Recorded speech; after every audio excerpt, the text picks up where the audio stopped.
The debate over transgender athletes in competitive sports has become one of the most contentious political and cultural issues in recent years.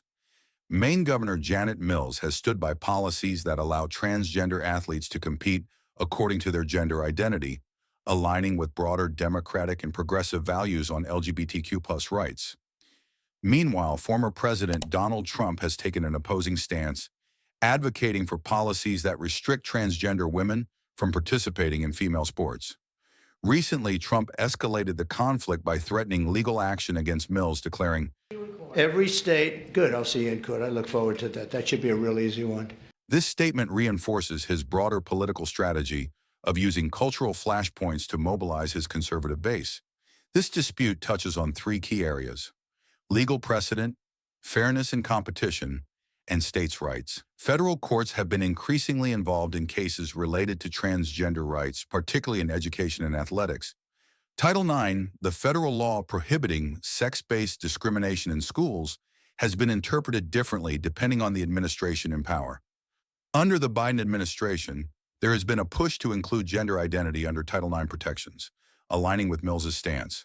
A Trump-led challenge could seek to overturn or redefine these interpretations in the courts.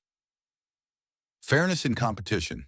Advocates for transgender inclusion argue that barring trans athletes is discriminatory and that policies should account for factors beyond biological sex.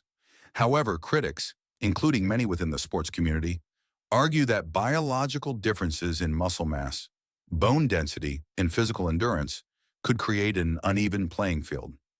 This is a nuanced issue that requires a balance between inclusion and fair competition. Some countries and sports organizations have adopted middle ground policies, such as requiring hormone level adjustments or creating additional categories for transgender athletes. States' rights versus federal oversight. The clash between Mills and Trump also reflects the broader power struggle between state and federal authority. Should each state decide its own policies regarding transgender athletes, or should there be a federal standard? Historically, issues of civil rights and equal protections have been subject to federal intervention when states have imposed restrictions. If Trump were to return to office, his administration could push for nationwide regulations, overriding state policies like those in Maine. My perspective, the need for policy over polarization. This debate should not be reduced to a mere political weapon used to energize voters. Instead, it requires a thoughtful, evidence-based approach that acknowledges both the rights of transgender individuals and the integrity of competitive sports.